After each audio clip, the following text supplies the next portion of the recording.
दोस्तों नमस्कार। आज हम जो मुलाकात कराने जा रहे हैं एडवोकेट लाल बहादुर कवाल, जो कि कांग्रेस के लीगल डिपार्टमेंट के चेयरमैन भी हैं और पिछड़ा वर्ग के नेता भी हैं, तो इनसे बात करेंगे। और बात करें अगर राजनीति की, तो बरवाला हल्के से लगातार सक्रिय रहते हैं। और नेता की बात करें तो कुमारी शैलजा जी के साथ लगे रहते हैं, तो बात करेंगे। पहले तो कवाल साहब, आपका बहुत बहुत स्वागत है हमारे मंच पे। थैंक यू, धन्यवाद आप सभी का। तो बात करें तो अब जो नजदीक चुनाव है, लोकसभा का, विधानसभा का भी नजदीक है, तो चुनाव की तैयारियों को लेकर के बरवाड़ा क्षेत्र में लगातार गतिविधियां, आपके भी बहुत सारे कार्यक्रम बने रहते हैं, तो इसको कैसे देखा जा सकता है? ऐसा है, देखो, बरवाला हल्के की अगर पर्टिकुलर आप बात कर रहे हैं तो यहाँ के हालात बहुत ख़राब हैं।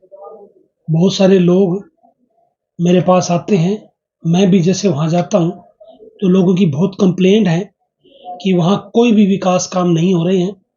लोग इतने त्राही-त्राही कर रहे हैं। बरवाड़ा प्रॉपर में तो बिना बारिश के भी वहाँ शहर में से गुज़रना ही बड़ा मुश्किल एक पड़ाव को पार करने वाली बात होती है। और बाकी रही हल्के की बात, तो मैं कांग्रेस पार्टी का एक सच्चा सिपाही हूँ। मैं हमारे माननीय युवा नेता श्री राहुल गांधी जी और बहन कुमारी शैलजा जी मेरे लीडर हैं। और कुमारी शैलजा जी हमेशा राहुल गांधी की भावनाओं के अनुरूप हमेशा काम करती हैं। और कुमारी शैलजा जी हमेशा पार्टी को ही अपना सब कुछ, अपना धर्म, मान, सम्मान समझती है। उनकी रगों में हमेशा कांग्रेस पार्टी का खून दौड़ता है और मैं उसी बात के अनुसार, उसी चीज़ को फ़ॉलो करते हुए कुमारी शैलजा जी को अपना लीडर मानता हूँ। और जो कुमारी शैलजा जी मुझे आदेश करती हैं, जो मुझे दिशा निर्देश देती है, मैं उसी के अनुरूप कांग्रेस पार्टी का एक सच्चा सिपाही होने के नाते वही काम मैं करता हूँ। तो बरवाड़ा हल्के की बात करें, आप कहते हैं कि विकास नहीं हुआ, तो किस तरह के विकास को आप आगे देखते हैं कि वे होना चाहिए था, और आपको अगर नेतृत्व मिलता है बरवाड़े का तो उसमें आप करेंगे? ऐसा है, देखो, मेन चीज़, देखो, नौकरियों का तो हाल जो बुरा किया है बीजेपी ने वो तो जग ज़ाहिर है। लेकिन आम आदमी जो है ना, वो चाहता है कि सार्वजनिक काम हो। सार्वजनिक काम की अगर जब बात करते हैं तो वहाँ आप जाकर के देखेंगे, गाँव में जाकर के देखेंगे, प्रॉपर बरवाला में जाकर के देखेंगे, वहाँ के हालात इतने खराब हैं। आए दिन लोग वहाँ धरने, प्रदर्शन और रोड जाम जैसी स्थिति किए रखते हैं। और हमेशा वो गुहार लगाते हैं अपने लोकल विधायक से भी और पार्टी से भी। पार्टी को हमेशा वो दुहाई देते हैं कि कब इस बरवाला का विकास होगा, कब इस बरवाला में कोई हमारे लिए कोई अच्छे काम शुरू होंगे। तो ये दुहाई हमेशा लगी रहती है। और मैं ये दावे के साथ कह सकता हूँ, अगर कांग्रेस पार्टी सत्ता में जिस तरह से हालात बने हुए हैं आएगी, तो विकास कार्य बिल्कुल होंगे। और जो आज देश में हालात जो चल रहे हैं, जिस तरह से अगर हम बात करें कि पिछले दिनों चुनाव को देख करके कुछ लोग हमारे कुछ थोड़े से मायूस हुए, लेकिन उसमें अभी उसके ऊपर रिसर्च चल रही है। उसका पार्टी अपने लेवल पर मंथन कर रही है कि हो सकता है, हमें ऐसा लगता है कि इसमें ईवीएम का भी काफ़ी बड़ा रोल हो सकता है। और इसके अलावा अब हम ज़रूर कहेंगे कि भारतीय जनता पार्टी के जो नेता हैं, चाहे मैं हमारे माननीय प्रधानमंत्री की बात भी मैं क्यों ना करूं, कि वो झूठ बोलने में इतने माहिर हैं। वो झूठ को इस तरह से पब्लिक के सामने लेकर के आते हैं कि वो पुरानी सारी झूठ, जितने भी वादे जो हैं, उनको भुला करके नया कोई ना कोई एक ऐसी बात लेकर के आते हैं जिससे लोग भ्रमित हो जाते हैं। अगर मैं बात करूं, जैसे कि 2014 में हमारे देश के प्रधानमंत्री मोदी जी जिस बात को लेकर के सत्ता में आए थे, उन्होंने एक मुद्दा, बहुत बड़ा मुद्दा ये कहा था कि मैं ओबीसी हूँ। बैकवर्ड का उन्होंने मुद्दा उठाया था। और पूरे देश में आप सब लोग जानते हैं कि 55% के करीब बैकवर्ड हैं और 23 के करीब एससी हैं। वो सारा का सारा इस बैकवर्ड तो विशेषकर इस बात में बह गया कि ये हमारे जो मोदी जी हैं ये बैकवर्ड है। और 2019 का जब इलेक्शन आया तब भी उन्होंने इसी बात का मुद्दा उठाया। उसने ये कहा कि मैं नीच हूं, मेरे को नीच समझते हैं क्योंकि मैं बैकवर्ड हूं। और पब्लिक और बैकवर्ड विशेषकर इसी बात की वजह से सत्ता में उसको फिर लेकर के आया 2019 में। लेकिन जब हमारे नेता राहुल गांधी ने इस बात का आंकलन किया और सर्वे करवाया और जब ये आंकड़े हासिल किए कि ये मोदी जी बार बार अपने आप को बैकवर्ड कहता है, इसने बैकवर्ड के लिए क्या किया। और जब पार्लियामेंट में पिछले दिनों महिला रिजर्वेशन बिल आया तब उस हमारे नेता राहुल गांधी जी ने मोदी जी की ऐसी, मैं कहता हूं कि ऐसा उधेड़ा उनको। और जब उन्होंने कहा कि आप बताइए कि 90 जो सेक्रेटरी हैं, जो देश को चलाते हैं, जो बजट को बनाते हैं, जो सरकार को चलाते हैं, उनमें से केवल 3 ओबीसी, आपने बताएं अपने ओबीसी के लिए क्या किया। फिर उन्होंने दूसरी बात कही कि आप बताएं कि आपने कास्ट सेंसिस क्यों नहीं करवाया। आप जो बैकवर्ड की बात करते हैं आपने क्यों नहीं कराया। आपने महिला बिल में भी रिजर्वेशन ओबीसी की क्यों नहीं लेकर गया। जब मोदी जी ने यह देखा कि अब ये ओबीसी का मुद्दा आपके हाथ से खिसकने वाला है और खिसक गया है, राहुल गांधी जी ने तेरी परतें उधेड़ दी है, तो उस, मैं कहता हूं प्रधानमंत्री का मुझे बड़ा अचरज हो रहा है, मुझे बड़ी हंसी आ रही है, मुझे बड़ा ही इस बात का अचंभा हो रहा है कि तुरंत जब यूं देखा कि अब तो बैकवर्ड का मुद्दा तेरे हाथ से जाने वाला है, राहुल जी ने आपकी एक एक बात का खुलासा कर दिया है, तब उसने मोड़ लिया और उसने ये कहा जो इंसान जात पात की राजनीति कर रहा था, धर्म की राजनीति कर रहा था, जात पात और धर्म के सिवाय कोई बात ही नहीं कर रहा था, जब उसने देखा कि अब तो मेरी पंखड़ियां उधड़ गई हैं, तो उसने एकदम से मुद्दा चेंज किया और उसने ये कहा कि मैं जाति में विश्वास ही नहीं रखता। और उसने एक नया मुद्दा लेकर के आ गया, कहते हैं कि जाति तो केवल गरीब, किसान, महिला और ये नए युवा, ये एक जाति है। उसने एक नया मतलब एक पब्लिक को एक सिर्फ है ना भ्रमित करने के लिए, लोगों को भ्रमित करने के लिए एक नया मुद्दा उठा लिया। तो इस तरह की बातें हमारे देश के प्रधानमंत्री जी कर रहे हैं, इसलिए लोग भ्रमित हो रहे हैं। देश के अंदर जाति है कि जाति नहीं, जाति से कोई अलग नहीं हो पाता। आप भी पिछड़ा वर्ग की राजनीति के अंदर पिछड़ा वर्ग की आवाज को उठाते रहते हैं, ओबीसी की आवाज को उठाते रहते हैं। तो राजनीति के अंदर, कांग्रेस के अंदर राजनीतिक तौर पे जो भागीदारी या टिकटों का आवंटन है, उसको किस तरह से देखते हैं? ऐसे देखो, अभी तो हमारी कांग्रेस पार्टी ने, जो कांग्रेस का एक संविधान है, हमारा एक कॉन्स्टिट्यूशन है, उसमें भी अमेंडमेंट करके बाकायदा उसमें कुछ चेंजेस किए हैं। अभी पिछले दिनों रायपुर में एक अधिवेशन हुआ था, तो वहाँ कुछ अमेंडमेंट हमने किए हैं। उसमें काफ़ी ओबीसी के लिए, एससी के लिए, महिलाओं के लिए, यूथ के लिए स्पेशल उसमें प्रोविज़न किए गए हैं। और उसके अनुसार अगर कांग्रेस उसको इम्प्लीमेंट करती है, देखो अभी इम्प्लीमेंट होना बाकी है।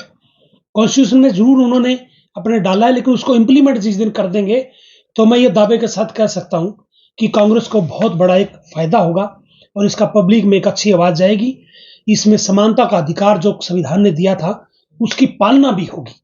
कवाल साहब, जातिगत जनगणना की मांग लगातार नेताओं द्वारा उठाई जाती रही है, जो सामाजिक द्वारा उठाई जाती है, लेकिन इसको अमली जामा क्यों नहीं पहनाया जा रहा है? ऐसे देखो, 1931 में देश की आजादी से पहले इस देश के अंदर कास्ट सेंसस हुआ था। उसके बाद लगातार पिछड़ा वर्ग के संगठन बार बार आवाजें उठाते रहे हैं कि कास्ट सेंसस होना चाहिए, क्योंकि उसकी जरूरत क्यों पड़ी। आज जब भी कोई पिछड़ा वर्ग को किसी तरह की अनदेखी की जाती है या उनकी कोई अपनी डिमांड होती है तो वो कोर्ट्स में जाते हैं, हाई कोर्ट, सुप्रीम कोर्ट में पिटीशन लगाते हैं। लेकिन हाई कोर्ट, सुप्रीम कोर्ट ये बात कह करके सही डिसीजन नहीं ले पाती कि हिंदुस्तान के अंदर लेटेस्ट कोई भी कास्ट सेंसस नहीं है, हमारे पास जातीय आंकड़ा नहीं है, इसलिए हम इसमें कोई इंटरफियर नहीं कर सकते। कई बार ऐसा, कई जजमेंट ऐसे आए सुप्रीम कोर्ट, हाई कोर्ट के। तो इसी वजह से पिछड़ा वर्ग के संगठन जो हैं, पिछड़ा वर्ग के लोग जो हैं, वो बार बार सरकार से इस बात की मांग कर रहे हैं कि कास्ट सेंसस होना चाहिए। और इस बात को आगे बढ़ाते हुए माननीय राहुल गांधी जी ने अभी पिछले दिनों बाकायदा ये कहा है कि हमारी सरकार आएगी तो हम सबसे पहले कास्ट सेंसस करवाएंगे। पहले एक नारा आया था, जिसकी जितनी संख्या भारी उसकी उतनी भागीदारी।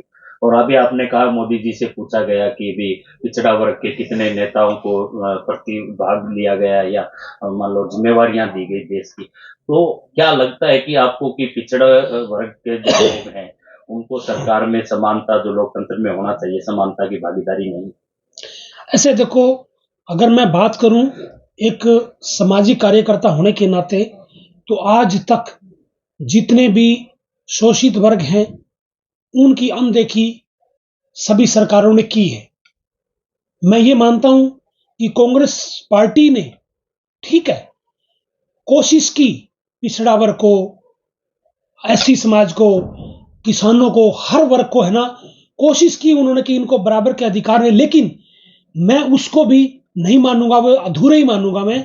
कांग्रेस पार्टी भी उस तरह से पूरी तरीके से जो उनके अधिकार मिलने चाहिए थे वो नहीं दे पाई।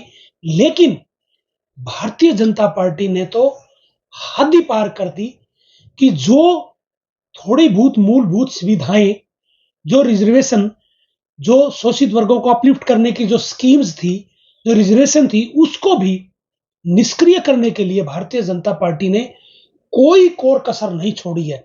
अगर मैं बात करूं हरियाणा की, हरियाणा में रिजर्वेशन का जो हाल हमारे खट्टर साहब ने और जेजेपी पार्टी ने जो किया है, उसके लिए पिछड़ा वर्ग के लोग त्राई त्राई कर रहे हैं।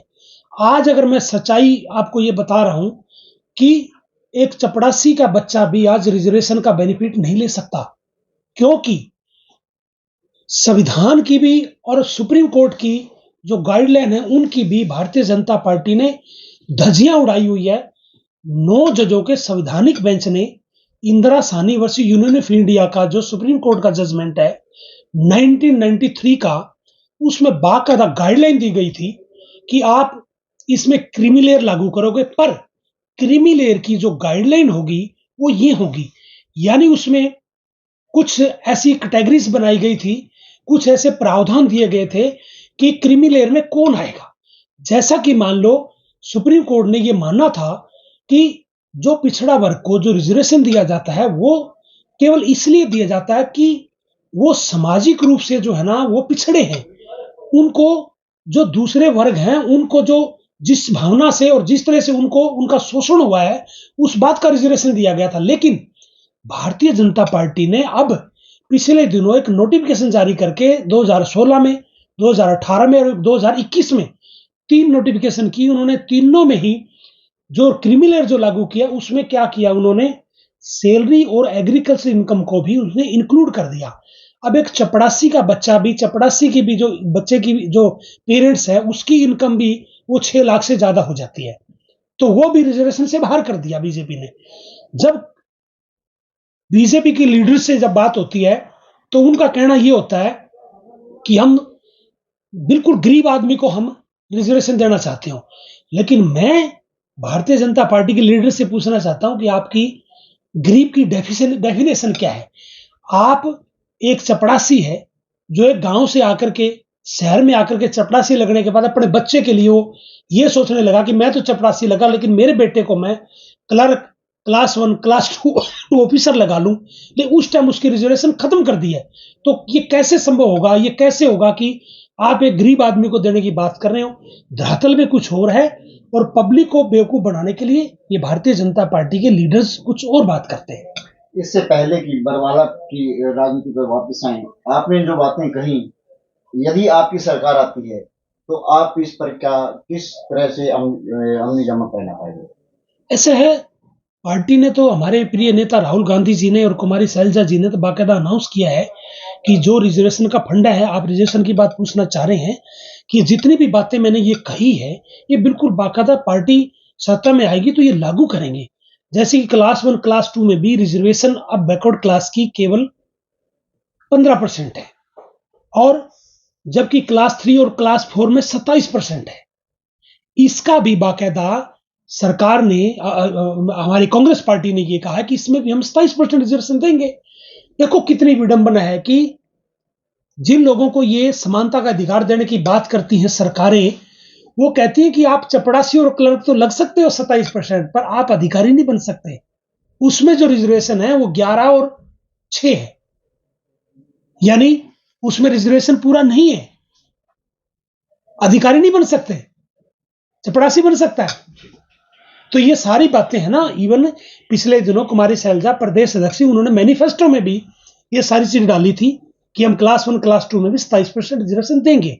और ये क्रीमी का जो है, इसको भी हमें ना, ये जो नई नोटिफिकेशन जारी की है, ये बिल्कुल गलत है। और Indira Sahni versus union of India के 9 जजों के संवैधानिक बेंच की जो गाइडलाइन है, उस गाइडलाइन के मुताबिक ही हम रिजर्वेशन जो पहले जो चल रहा था उसी के अकॉर्डिंग हम करेंगे। ये तो कांग्रेस पार्टी ने अपना बिल्कुल क्लियर कर दिया। हरियाणा के लिए अगर मैं बात करूं तो कवाल साहब, राजनीति की बात करें तो सर्विसेज के रिजर्वेशन की बात हो रही थी, आपने बताया। राजनीति के अंदर भी रिजर्वेशन की बात करें तो बहुत सारी सीटें ऐसी कैटेगरी के लिए तो रिजर्व है, लेकिन ओबीसी के लिए आज भी रिजर्व नहीं है। बहुत बड़ा क्षेत्र जो है ओबीसी का है संख्या का। और बात करें तो इसको कैसे देखते हैं, जैसे कि हरियाणा सरकार ने अभी ओबीसी को 8% रिजर्वेशन दिया, लेकिन उसमें भी और ए और बी का जो अड़ंगा जो देखने को मिला कि भी ए को मिल गया या बी को मिल गया, लेकिन समानता उसमें भी नजर नहीं आई। तो पॉलिटिकल बड़े स्केल पे एमपी एमएलए के क्षेत्र के अंदर अगर ओबीसी की अगर की थी, उस समय बाकायदा समानता की बात की गई थी। समानता का अधिकार तभी अडॉप्ट होगा जब बाकायदा सभी जातियों का पैरेलल विकास होगा, सभी वर्गों का पैरेलल विकास होगा, तभी तो हमारा देश विकासशील देश की श्रेणी में आएगा। अन्यथा तो गरीब गरीब होता जाएगा, अमीर अमीर होता जाएगा। यही तो है। अगर सरकारें, अगर हमारे लीडर्स अगर ये चाहते हैं कि ये देश विकासशील देश की श्रेणी में शामिल हो, तो सबसे पहला तो हमारा काम ही होगा कि आप सभी जातियों को पैरेलल आगे उठाएंगे। और रिजर्वेशन का क्या था? रिजर्वेशन कोई वो नहीं है। रिजर्वेशन एक केवल और केवल एक भागीदारी है। ये हिस्सेदारी भागीदारी है कि भाई सभी लोगों को जो पीछे रह गए हैं, जो कुछ लोग आगे निकल गए, कुछ लोग पीछे रह गए, उनको बराबर में उनको लेके आना है। यही तो एक मंशा है रिजर्वेशन की। अब बरवाला की राजनीति की बात करें तो बरवाला में जो वर्तमान सरकार के जो एमएलए हैं, जो कि एक हिसार और एक बरवाला का, जो वो दोनों वर्तमान सरकार में है, और मुद्दा है जो चंडीगढ़ हाईवे, इसको बरवाला की जो जनता किधर लेके जाएगी? क्या आगे भी बीजेपी की तरफ झुकाव करेगी या फिर? ऐसा देखो, मैं नहीं समझता कि काठ की हांडी बार बार चढ़ सकती है, लेकिन यहाँ तो काठ की हांडी 2 बार चढ़ चुकी है। बल्कि इवन कहावत तो यह कि काठ की हांडी बार बार नहीं चढ़ी, लेकिन काठ की हांडी 2 बार चढ़ गई है, तो तीसरी बार तो हमें किसी भी सूरत में नहीं लगता कि तीसरी बार इनकी काठ की हांडी चढ़ पाएगी, क्योंकि हालात सब लोगों के सामने हैं। हमारे देश के प्रधानमंत्री हों, चाहे हमारे हरियाणा के मुख्यमंत्री हों, चाहे जेजेपी के हमारे उप मुख्यमंत्री हों, झूठ का पुलंदा केवल लोगों को भ्रमित करने के लिए अभी भी इन्होंने एक यात्रा शुरू की है। इस यात्रा के माध्यम से केवल और केवल जो सरकारी मशीनरी है उसका दुरुपयोग करने के लिए हमारे जो एडमिनिस्ट्रेशन लेवल पे जो लोग हैं, मास्टर हैं, पटवारी हैं, चल रही है। तो ये मतलब ये सरकारें और इस तरह से अगर ये करेंगी, अगर मतलब पॉलिटिकल एजेंडे को मतलब एक अधिकारियों के थ्रू, हमारे ब्यूरोक्रेट्स के थ्रू अगर वो शुरू कराएगी, तो इस देश का प्रजातंत्र का क्या होगा? लोकतंत्र कहाँ बचेगा? तमाम परिचर्चा के लिए हमारे साथ में एडवोकेट कवाल साहब जुड़े हुए थे।